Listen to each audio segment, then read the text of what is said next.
एक समय की बात है, एक राजा ने अपने सैनिकों को सड़क के बीच में एक बड़ी चट्टान रखने के लिए कहा। चट्टान को बीच सड़क में रखवाकर राजा ने अपने सैनिकों से छुपकर उस चट्टान पर नज़र रखने के लिए कहा कि देखना उस चट्टान को रास्ते से कौन हटाता है। लोग उस जगह पर आते रहे और जाते रहे, लेकिन किसी ने भी उस चट्टान को रास्ते से हटाने की कोशिश नहीं की। उस चट्टान के पास से लोगों के गुजरने वालों में राजा के कुछ करीबी लोग और शहर के बड़े व्यापारी भी शामिल थे, और उनमें से कुछ लोग तो राजा को ही कोसने लगे कि क्या राजा इस चट्टान को भी रास्ते से नहीं हटवा सकता। लेकिन किसी ने भी उस चट्टान को रास्ते से हटाने का प्रयास नहीं किया। ऐसा काफ़ी दिनों तक चलता रहा। एक दिन एक किसान अपनी सब्जियों के साथ उधर से गुजर रहा था।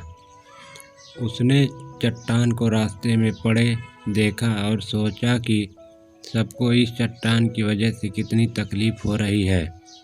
उसने अपनी मजबूत लाठी से उस चट्टान को एक तरफ धकेलने की कोशिश शुरू कर दी। काफ़ी कोशिश के बाद वह उसे सड़क से हटाने में कामयाब हो गया।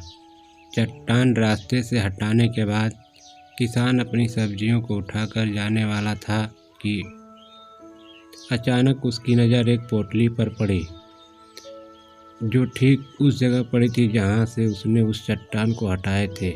उस पोटली में खोल कर देखा तो उसमें सोने के कई सिक्के थे और उन सिक्कों के साथ राजा का एक संदेश भी था,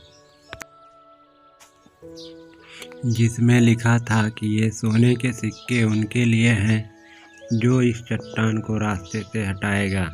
दोस्तों, बिल्कुल ठीक इसी तरह हम सब के लाइफ में भी कई परेशानियां आती हैं। कुछ लोग उन परेशानियों से बचकर निकल जाते हैं और कुछ रास्ता बदल देते हैं, और चंद लोग ठान लेते हैं उन परेशानियों का हल निकाल लेने की, और ऐसे ही लोग मुश्किलों में संभावनाएं में छिपे अवसर खोज लेते हैं। मजबूत इरादे और नेक दिल के साथ किए गए कोशिशों के परिणाम हमेशा ही अच्छे आते हैं।